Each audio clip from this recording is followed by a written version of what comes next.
পাঁচ পাঁচ পাঁচ পাঁচ পাঁচ পাঁচ ফোড়ন। ধূমপান, মদ্যপান, তামাক সেবন স্বাস্থ্যের পক্ষে ক্ষতিকর। এতে কর্কট রোগ হয়। কেমন আছো বন্ধুরা? পাঁচফোড়ন বাংলা অডিও স্টোরি চ্যানেলে তোমাদের সবাইকে স্বাগতম।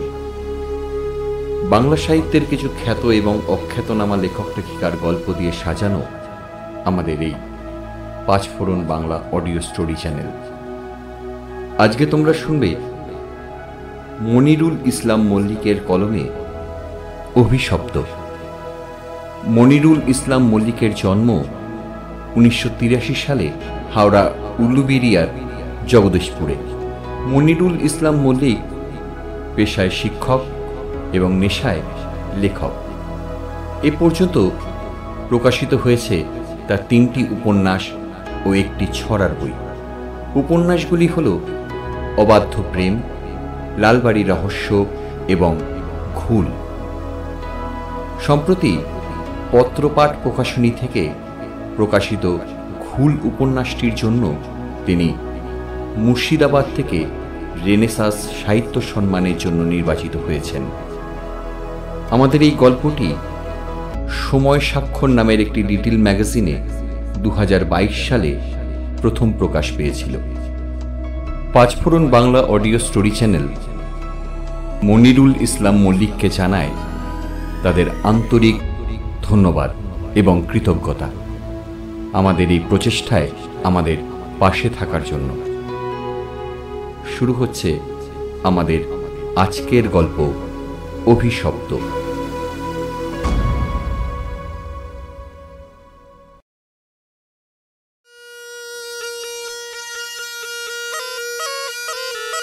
পাড়ার দোকানে বসে চা খাচ্ছি, হঠাৎ কয়েকটা বাচ্চা ছেলে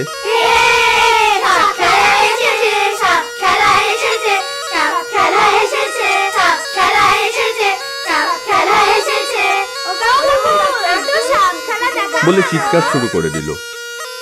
দোকান থেকে বেরিয়ে রাস্তায় এসে দেখি দুজন সাপুড়ে তাদের বাঁকে সাপের বাক্স ঝুলিয়ে একটা পেট ফোলা বাঁশি বাজাতে বাজাতে আমাদের পাড়াতেই ঢুকলো। সাপ খেলা সেই ছেলেবেলায় দেখেছি, এখন কি আর সেই সাপ খেলা আছে?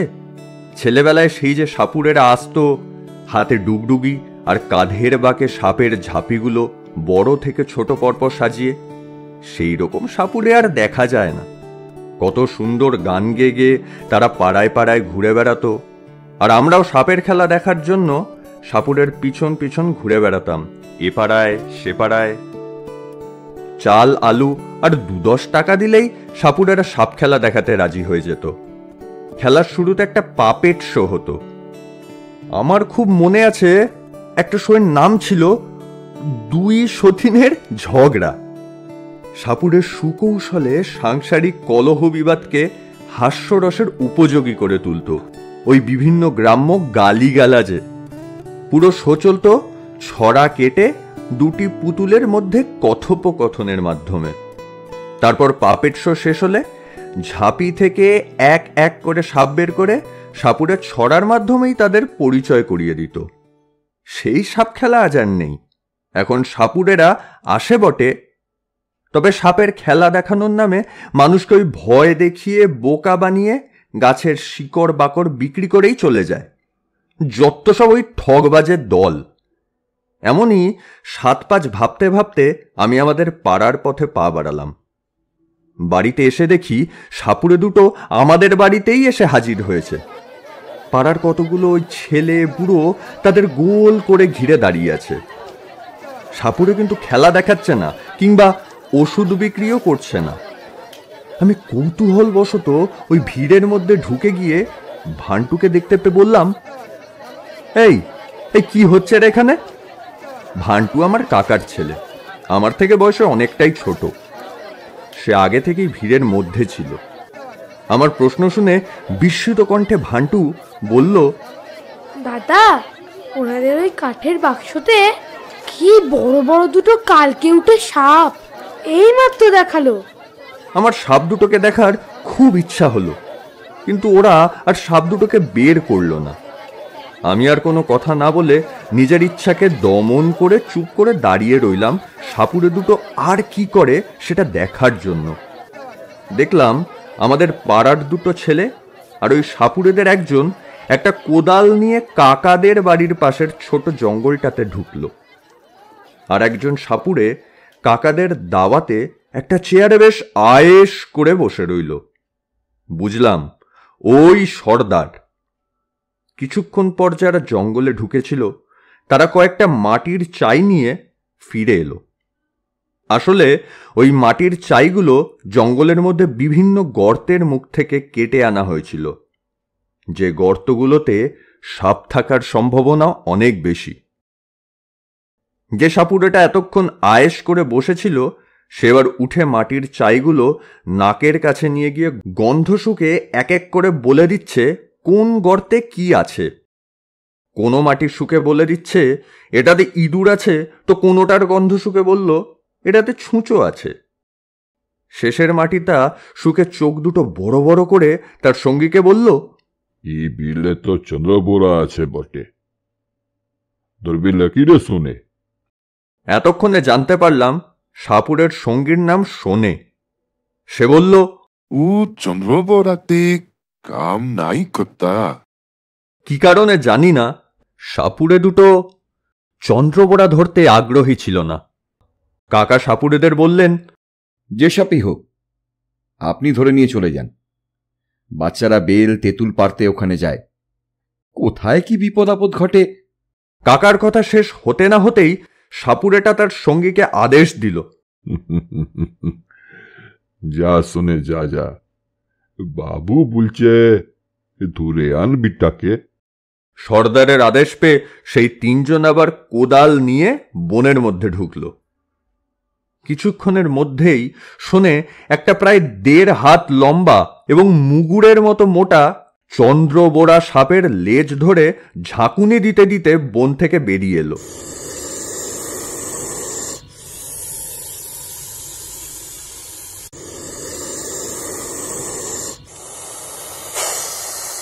সাপুড়ে সর্দার শোনের হাত থেকে সাপটা নিয়ে তার মুখটা টিপে ধরে দাঁত দুটো বের করে কাকাকে দেখিয়ে বলল,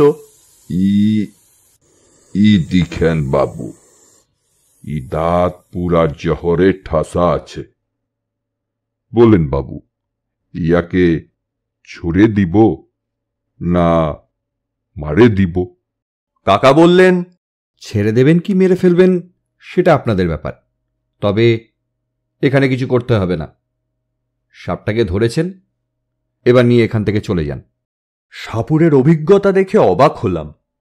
কাকার কথায় সাপুরের সাপটাকে একটা কাঠের বাক্সে ঢুকিয়ে দিল, কিন্তু ওরা গেল না। এবার আমাদের পুকুরের ধারের দুটো গর্ত থেকে মাটি আনা হলো। মাটি শুকে সাপুরে উচ্ছ্বাসিত হয়ে বলল, আরে বাস, এ তো গোখরো আছে। এবার তাকে দেখে মনে হলো সে যেন এই সাপটাকেই খুঁজছিল এতক্ষণ। খুব আনন্দিত হয়ে নিজেই সাপটাকে ধরতে পুকুর পাড়ে চলে গেল। তারপর মাটি খুঁড়ে কত রকম কৌশলে প্রায় 1 ঘন্টা পর গর্ত থেকে এক এক করে দুটো সাপকে বের করল। আমি দূর থেকে পুরো ঘটনাটা মন্ত্রমুগ্ধের মতো দাঁড়িয়ে দাঁড়িয়ে দেখলাম। মনে মনে ভাবলাম, যা দেখলাম তা বহুদিন আগে ওই দেখা সেই সাপ খেলার অপেক্ষা কোনো অংশে কম নয়। সাপ দুটো ধরার পর সেই খবর চারিদিকে ছড়িয়ে পড়ল। আশেপাশের পাড়াগুলো থেকে দলে দলে মানুষ ছুটে এলো সাপ দেখার জন্য। এদিকে প্রচণ্ড ভিড় হয়ে যাওয়ার কারণে কাকাও বেশ অসন্তুষ্ট।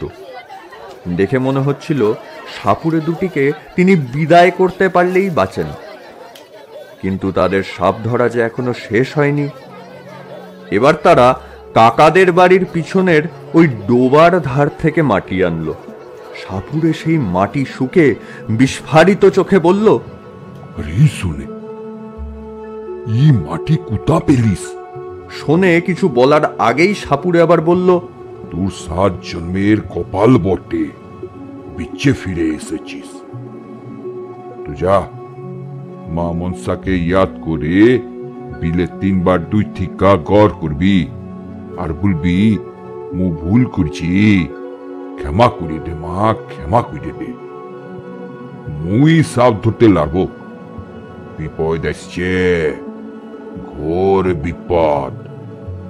শোনে সেই মাটি নিয়ে গর্তের কাছে ফেলে দিতে গেল। এদিকে তো কাকিমা খুব অস্থির কি বিপদটা জানার জন্য। সাপুড়ে এবার তার দোকানের ঝাঁপ কৌশলে ধীরে ধীরে খুলতে আরম্ভ করল। প্রথমে কাকিমাকে একটু ভয় দেখিয়ে বলল, এই সাপ বস্তু সাপ আছে, ইয়ারা এমনিতে কোনো ক্ষতি করবে খেলাই বেটি। তবে বাইনি গেলে বংশ একেবারে নিবংশ করার চিন্তা আছে এই সাপের। হ্যাঁ, ইয়াকে এখন ঠান্ডা করতে হবে। উহার বিল থেকে মাটি এনেছি, ও এখন চিটে আছে। এবার কাকিমা তো ভয়ে অস্থির, আতঙ্কে চোখের কোণটা চিকচিক করে উঠল। কাকিমা জানতে চাইলেন, এদের এদের সন্তুষ্ট করার কোনো উপায় আছে কি? সাপুড়ে উত্তর দিল, আছে, উভি আছে। খোঁচা পাতি করতে পারবি? কাকিমা একেবারে ভয় পেয়ে বললেন, হ্যাঁ হ্যাঁ হ্যাঁ পারবো। সাপুড়ে বলল, মোর বাপ বলতো বস্তু সাপকে চটাইবি না। একবার উহারা যদি চটে যায় তখন আর কিছু করবার থাকবে ক্লাই।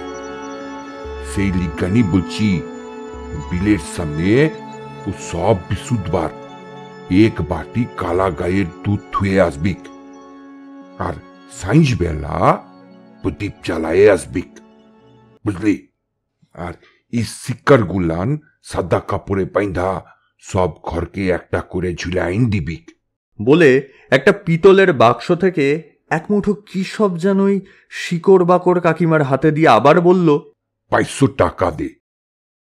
তবে বিটি বাস্তুটা বাইন্ধে দিলে ভালো হতো। 10,000 টাকা লাগবে, দিতে পারবি? তাহলে আর কোনো ডর থাকবে ক্লাই বেটি। এতক্ষণ লোকটাকে দক্ষ সাপুড়ে বলে মনে হলেও এখন বেশ বুঝতে পারছি এ বেটা ধান্দাবাজও বটে। সাপকে দুধ খাওয়াতে বলছে, সাপ দুধ খায় নাকি? আবার বলে বিলের সাইন্স বাতি দিতে হবে, মানে সন্ধ্যা বাতি দিতে হবে। বাস্তু বন্ধে, মানে বাস্তু বন্ধন করতে হবে। সাপের যদি প্রতিশোধ নেওয়ার ক্ষমতা থাকতো তাহলে পৃথিবীতে সাপেদেরই রাজত্ব চলত। কাকা চুপ করে এতক্ষণ সব দেখছিলেন। এইবার তিনি মুখ খুললেন। 10,000 টাকা লাগবে বাস্তু বন্ধ করতে? ভালো ধান্দা শিখেছেন তো, আপনাকে কিচ্ছু করতে হবে না। এই বলে কাকিমার হাত থেকে শিকড় বাকড়গুলো কেড়ে নিয়ে সাপুড়ের হাতে ফেরত দিয়ে বললেন, 1 টাকাও পাবেন না। যা সাপ ধরেছেন ওগুলোকে নিয়ে তাড়াতাড়ি এখান থেকে চলে যান। ভিড় দেখে তামাশা শুরু করবেন না। সাপুড়ে তো এবার রীতিমতো রেগে গিয়ে চোখ দুটোকে রক্তের মতো লাল করে কাকার চোখে চোখ রেখে বলল, তুই জানিস না এ কি সাপ আছে বাবু? এই একবার খেপলে বংশ নিবংশ করে দিবে। এখনো খেপে গেছে, এ কোনো মামুলি সাপ লয় বাবু। কাকা এবার বললেন, এ কি সাপ আছে আমরা বুঝে নেব। আপনি এখন তল্পি তল্পা গুটিয়ে নিয়ে এখান থেকে যান। তখন থেকে দেখছি মানুষকে ভুল বোঝাচ্ছেন। আপনার কথাতে এ সাপ তো আমাদের বাস্তুতে অনেক দিন আগে থেকেই আছে, কোনো ক্ষতি করেনি, তবে আজ করবে কেন? তাছাড়া আমরা তো আর তার বিল ভাঙতে যাইনি, গিয়েছিল আপনাদের লোক। তাহলে বিপদ হলে আপনাদেরই হবে। সাপের ভয় দেখিয়ে মানুষের কাছ থেকে টাকা আদায় করাটা একটা ক্রাইম। এখনই এখান থেকে না গেলে আমি কিন্তু পুলিশে খবর দেব। সাপুড়ে পুলিশের কথায় ভয় পেলেও দমে যাওয়ার পাত্র সে মোটেও নয়, বরং নিজেকে শক্ত করে আবার কাকার চোখে চোখ রেখে বলল, 10,000 টাকা লিগে ঘর শুধু লোককে বিপদে ফেলি বাবুজি, পরে কিন্তু পস্তাইবি। আবারও বলছি বাবু, ছেলে পিলে নিয়ে ঘর সংসার করিস। সাপের কামড়ে কেউ যদি গুজরে যায় তখন কি করবি? টেকা লইয়ে ধুয়ে খাবি বাবু। কাকা সাপুড়েটাকে একটা টাকাও দিলেন না, উপরন্তু অপমান করে তাড়িয়ে দিলেন। সাপুড়েটাও অপমানিত হয়ে রাগে সাপের মতোই ফোঁস করতে করতে মুখের ভিতর কি সব বিড়বিড় করে বলতে বলতে আমাদের বাড়ি থেকে বেরিয়ে গেল। তোদের সব কটা সর্বনাশ হবে, ভুলে গেলাম আমি। সর্বনাশ হবে, মজা করছিস তো? সর্বনাশ হবে তোদের, সর্বনাশ।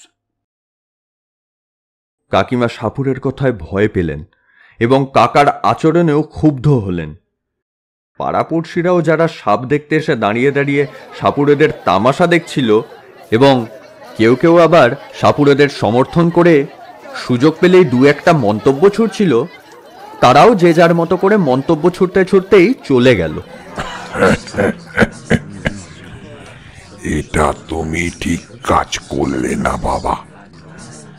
ওরা কত তন্ত্র মন্ত্র জানে, কি থেকে কি হয়ে যায় কেউ বলতে পারে? হ্যাঁ, ঠিকই বলেছেন কাকা। এরা তো এসব কথা বিশ্বাস করে না। কি বলবো এদের?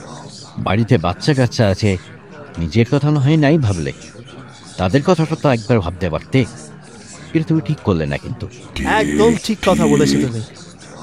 আমি কিন্তু মনে মনে কাকাকেই সমর্থন করলাম। কাকা বিচক্ষণ মানুষ। তার চোখের সামনে দিয়ে তারই বাড়ির লোককে ঠকিয়ে টাকা নিয়ে চলে যাবে এমন সাধ্যি এই সামান্য সাপুড়েদের নেই। সাপ ধরার ক্ষেত্রে তারা নানা রকম কৌশল এবং অভিজ্ঞতা কাজে লাগাতে পারে, কিন্তু কাকাকে ঠকিয়ে টাকা নিয়ে চলে যাবে সেই কৌশল বুঝি এ সাপুড়ের এখনো রপ্ত হয়নি। পুরো বিকেলটা কেমন যেন সাপুড়েদের নিয়েই হৈ হৈ করেই কেটে গেল। আজ সন্ধেবেলা এক পশলা বৃষ্টিও হয়েছে, তাই পরিবেশটা একটু ঠান্ডা। আকাশে মেঘও তেমন নেই। রূপোর টিপের মতো পূর্ণিমার চাঁদ আকাশে জলজল করছে। থেকে থেকে ছেঁড়া ছেঁড়া মেঘ এসে চাঁদটাকে কিছুক্ষণের জন্য আড়াল করে দিয়ে চলে যাচ্ছে। বেশ বেশ মনোরম পরিবেশ। এই সুন্দর পরিবেশে ছাদে দাঁড়িয়ে একটা সিগারেট ধরালাম।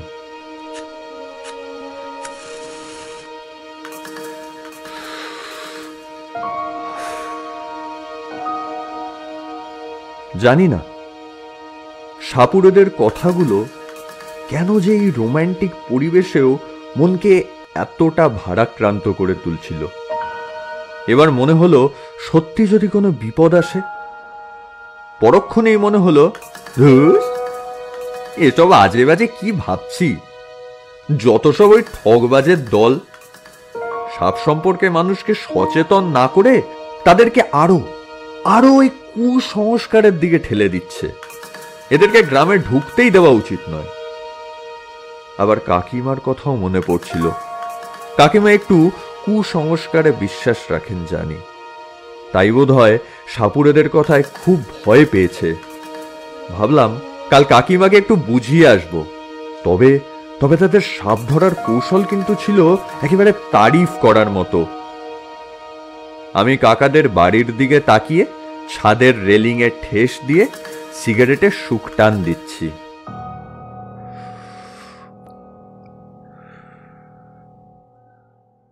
হঠাৎই আমার চোখ পড়ল কাকাদের বাড়ির পিছনটায়। চাঁদের ফিকে আলোয় স্পষ্ট দেখলাম একজন মাথায় গামছা জড়ানো লোক কাকুদের বাড়ির পিছনের বাগানে এদিক ওদিক ঘোরাঘুরি করছে। আমি সঙ্গে সঙ্গে ছাদ থেকে নেমে একটা টর্চ নিয়ে ছুটলাম সেই দিকে। কাকাকেও ডাকলাম। দুজনে তন্ন তন্ন করে গোটা বাগান খুঁজলাম, কিন্তু কোথাও লোকটাকে দেখতে পেলাম না। কোথায় গেল লোকটা? মুহূর্তের মধ্যে উধাও হয়ে গেল নাকি? কাকা আমার উপর বিরক্ত হয়ে বললেন, কই, কেউ তো নেই, তুই ভুল দেখেছিস হয়তো। আমি বললাম, না ছোটকা, আমি পরিষ্কার দেখেছি একটা লোক। কাকা হাত তুলে আমাকে থামিয়ে দিল। আমার কথা বিশ্বাসই করল না। উপরন্তু আমাকে একটা ধমক দিয়ে বললেন, থাম, যা এখন খেয়ে দিয়ে শুয়ে পড়। মনে মনে বিরক্ত হয়ে আমিও চলে এলাম, কিন্তু কিছুতেই লোকটাকে ভুলতে পারলাম না। অল্প আলোয় দূর থেকে যা দেখেছি, লোকটাকে দেখতে সেই সাপুড়ের সঙ্গী ওই সোনের মতো লাগছিল।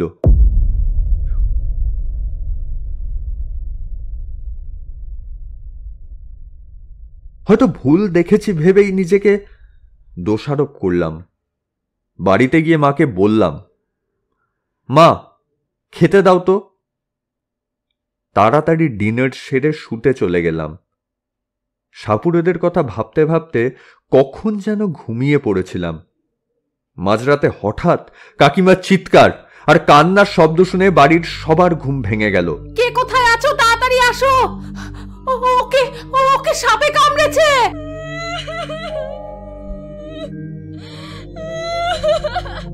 মা আমাকে ঘুম থেকে তুলে বলল, এই বাবু, তোর কাকাকে সাপে কামড়েছে।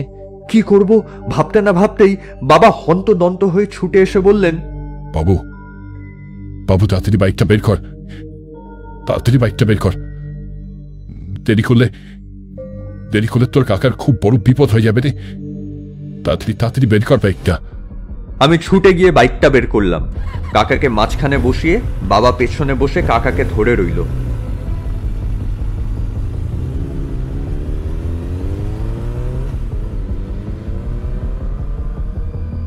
বাড়ি থেকে হাসপাতাল খুব একটা দূর ছিল না, তাই কাকাকে খুব তাড়াতাড়ি হাসপাতালে অ্যাডমিট করাতে পারলাম। কাকাও খুব বুদ্ধিমান মানুষ। সাপে কেটেছে বুঝতে পেরে সঙ্গে সঙ্গে ব্লেড দিয়ে ক্ষতস্থান চিরে নিজেই হাত দিয়ে পুশ করে বদরক্ত শরীর থেকে যতটা সম্ভব বের করে দিয়েছিলেন। পরদিন সকালে ডাক্তারবাবুর সঙ্গে কথা বলে জানতে পারলাম তাড়াতাড়ি হাসপাতালে আনার জন্য এবং যে সাপে কেটেছে তা চিহ্নিত করে পরিমাণ মতো অ্যান্টিভেনম প্রয়োগ ও দ্রুত আনুষঙ্গিক ট্রিটমেন্ট শুরু করা গিয়েছিল বলেই কাকাকে বাঁচানো সম্ভব হয়েছে। ওই দিন আমার আর অফিস যাওয়া হলো না। কাকা হাসপাতালে অ্যাডমিট, এদিকে কাকিমা ভীষণ ভয় পেয়ে আছেন। মনে মনে হয়তো ভাবছেন সাপুড়েটার সঙ্গে কাকার খারাপ ব্যবহারের কারণেই এই দুর্ঘটনা ঘটেছে। তাই বারবার ফোন করছে আর বলছে, বাবু তুই সাপুড়েটাকে খুঁজে আন যেখান থেকে পারিস। আমি দ্বিগুণ টাকা দেব। আমার সংসার যেন ঠিক থাকে, কোনো বিপদ যেন না আসে। কাকিমার মনের সন্তুষ্টির জন্য বাইক নিয়ে বেরিয়ে পড়লাম সাপুড়ের খোঁজে। আশেপাশের গ্রাম, স্টেশন, বাসস্ট্যান্ড সব তন্ন তন্ন করে খুঁজে ফিরলাম, কিন্তু সাপুড়ের দেখা পেলাম না। এদিকে গোটা পাড়ায় রটে গেছে সাপুড়ের অভিশাপে গতকাল রাতে কাকাকে সাপে কেটেছে। ঘর থেকে বাইরে বেরোনো যাচ্ছে না। নানা লোক নানা কথা বলছে।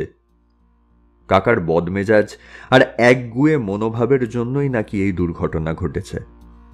আজ সকালে দুধওয়ালা দুধ দিতে এসে সেও সাবধান করে দিয়ে বলে গেছে, সাবধানে থাকবেন মা, বাস্তু সাপ এমনিতে ভালো, কিন্তু একবার যদি চটে যায় তাহলে সব সর্বনাশ করে দেবে। একটু গত বছর না তার আগের বছর তার শালার শ্বশুর বাড়িতে নাকি এমনই একটা ঘটনা ঘটেছিল। ওনার শালার শ্বশুরও নাকি কাকার মতোই সাপুড়ে ওঝা মানতেন না। একদিন এক সাপুড়ের সঙ্গে প্রবল তর্ক জুড়ে দিয়ে তাকে গ্রামে ঢুকতে বাধা দিয়েছিলেন। সেই সাপুড়ে যাবার সময় অভিশাপ দিয়ে গিয়েছিলেন সাপের কামড়েই তার মৃত্যু হবে। আর সেই ঘটনার 7 দিনের মধ্যেই নাকি ওনার শালার শ্বশুর মহাশয়ের সাপের কামড়েই মৃত্যু হয়েছিল। আবার বিকেলে কাকিমা হাসপাতালে কাকাকে দেখতে গিয়ে কার কাছে যেন শুনে এসেছে কাকাকে যে সাপটা মেরেছে তার জোড়াটা নাকি আসবে প্রতিশোধ নিতে। সাপুড়েকে ডেকে যদি ওই সাপটাকে না ধরা হয় তাহলে বিপদ অবশ্যম্ভাবী। তাই কাকিমা ঘন ঘন ফোন করে সাপুড়েটার খবর নিচ্ছেন, তাকে খুঁজে পাওয়া গেল কি না। এসব খবরগুলো ছাপিয়ে আমার কেমন মনে হচ্ছিল কাকার বোধ হয় সাপুড়েগুলোর সঙ্গে ঝামেলা করাটা ঠিক হয়নি। তারা যদি কাকাকে জব্দ করার জন্য যে গোখরো সাপ দুটোকে ধরেছিল সেই সাপ দুটোকেই রাতের অন্ধকারে এসে বাড়িতে ছেড়ে দিয়ে যায়, এমনটাও তো হতে পারে। কারণ কাল রাতের ঘটনাটা তারই ইঙ্গিত করছে। আমার মনটা কেমন কু ডাকছিল। গতকাল রাতে যে লোকটাকে দেখেছিলাম সে নিশ্চয়ই শোনে। আমার সন্দেহটা যে ভুল নয় তা দেখার জন্য সঙ্গে সঙ্গে আমি পকেট থেকে মোবাইলটা বের করলাম। কাল রাতে কাকাকে যে সাপটা কামড়েছিল তার ছবিটা আমি তুলে রেখেছিলাম ডাক্তারবাবুকে দেখানোর জন্য, এবং সাপুড়েরা যে গোখরো সাপ দুটিকে ধরেছিল সেই সাপ দুটোরও ছবি ছিল আমার মোবাইলে। আমি কাকাকে কাটা সাপটার সঙ্গে ওই দুটো সাপের মিল খুঁজতে লাগলাম। ওই দুটোর মধ্যে একটার সঙ্গে তো গায়ের রং, আকার, গঠন, এমনকি শরীরের ছোপগুলোর পর্যন্ত হুবহু মিল খুঁজে পেলাম। সর্বনাশ! ওই লোকটা যদি দুটো সাপকেই কাকাদের বাড়িতে ছেড়ে দেয়, তাহলে তো বাড়িতে কোথাও না কোথাও আর একটা লুকিয়ে বসে আছে। বাজার থেকে সাপ তাড়ানোর জন্য একটা কার্বলিক অ্যাসিডের শিশি কিনে তাড়াতাড়ি বাড়ির দিকে রওনা দিলাম। তার আগে কাকিমাকে সাবধান করে দেওয়ার জন্য ফোন করলাম।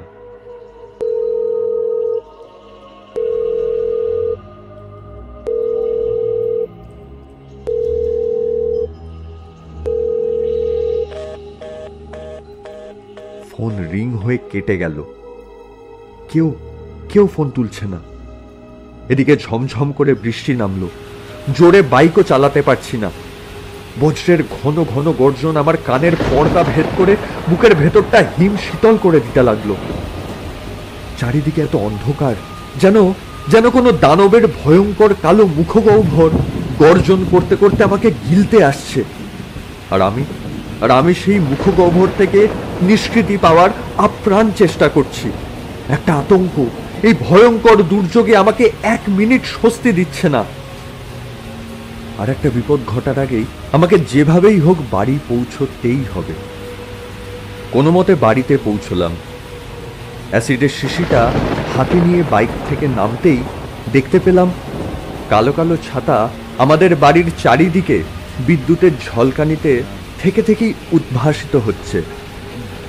বাড়ির ভেতর থেকে কান্নার শব্দ ভেসে আসছে। আমি পরিষ্কার বুঝলাম সেই ভয়ঙ্কর বিপদ আমি আটকাতে ব্যর্থ হয়েছি। আর কেঁদো না দিদি, আর কেঁদো না। এবার একটু শান্ত হও দিদি, এবার একটু শান্ত হও। কি আর করবে বলো, এভাবে কাঁদলে তোমার শরীরটা যে খারাপ হয়ে পড়বে। এ সবই হলো ওই সাপুড়েদের অভিশাপের ফল, বুঝলে? তখন কত করে বারণ করলাম, শুনলই না কান দিয়ে। অন্য সাপটা ভান্টুর বইয়ের আলমারিতে কিভাবে যেন ঢুকে গেছিল। আজ সন্ধ্যায় ভান্টু আলমারি থেকে বই নিতে গেলে তাকে ছোবল মারে। ভান্টুকে হাসপাতালে নিয়ে যাওয়া হয়েছে। ওই বৃষ্টির মধ্যেই আবার ছুটলাম হাসপাতালে। খবর পেলাম ভান্টু আর নেই। হাসপাতালের ডেথ সার্টিফিকেটে লেখা হলো সাপের কামড়ে মৃত্যু। পাড়া প্রতিবেশীরা জানল সাপুরের অভিশাপ। কাকিমা কি ভাবছে জানি না। আমার পরিষ্কার মনে হচ্ছিল সামান্য একটা ইগোর কারণে এটা একটা জঘন্য খুন। কাকা ওই ঠগীদের ঠগবাজির প্রতিবাদ করেছিল বলে খুন হতে হলো একটা 12 বছরের নিষ্পাপ ছেলেকে। এই খুনের প্রতিকার চাইতে আমি কার কাছে ছুটব? কে আমার কথা বিশ্বাস করবে? সাপুড়েকে তো আর খুঁজে পাওয়া যাচ্ছে না। পুলিশ কাকে ধরবে? ভান্টুর মৃতদেহ নিয়ে বাড়ি ফিরতে অনেক রাত হয়ে গেল। ওই সাপটাকেও মারা হয়েছে। উঠোনের একপাশে এখনো সাপটার মৃতদেহ পড়ে আছে, নিহত জঙ্গির মতো অনাদরে। একরাশ ঘৃণা ভরা চোখে সাপটার দিকে একবার তাকালাম। আমার সন্দেহ মিথ্যা নয়। এই সাপটা অবিকল সেই সাপটার জোড়া, সেই গায়ের রং, সেই আকার, সেই গঠন, গায়ে তার সেই একই ছোপ।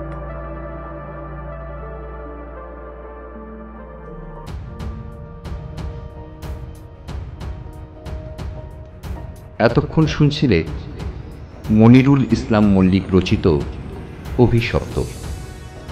গল্প পাঠে ডক্টর শারণ্য সান্যাল। গল্পের সূত্রধর কাকু, সাপুরে সর্দার ও অন্যান্য চরিত্রে আমি কৌশিক গাঙ্গুলি। কচিকাঁচাদের কণ্ঠে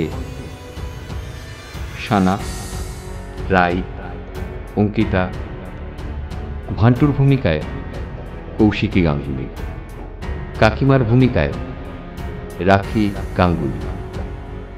poster design, sound recording, mixing, mastering এবং সমগ্র গল্পটি পরিচালনায় আমি কৌশিক গাঙ্গুলি। গল্পটি যদি ভালো লাগে আমাদের চ্যানেলটাকে সাবস্ক্রাইব করতে অবশ্যই ভুলো না। আর হ্যাঁ, গল্পটিকে লাইক এবং শেয়ার করতে অবশ্যই ভুলবে না যেন। এবং কমেন্ট বক্সে অবশ্যই তোমাদের মতামত জানাতে ভুলো না, কারণ তোমাদের কমেন্টগুলোই আমাদের পথ চলার পাথেয়। আমাদের নতুন নতুন গল্পের আপডেট পেতে বেল বাটনটাকে প্রেস করতে একদমই ভুল করো না। তাহলে আজ এই পর্যন্তই। দেখা হচ্ছে আগামী সপ্তাহে একই দিনে একই সময়।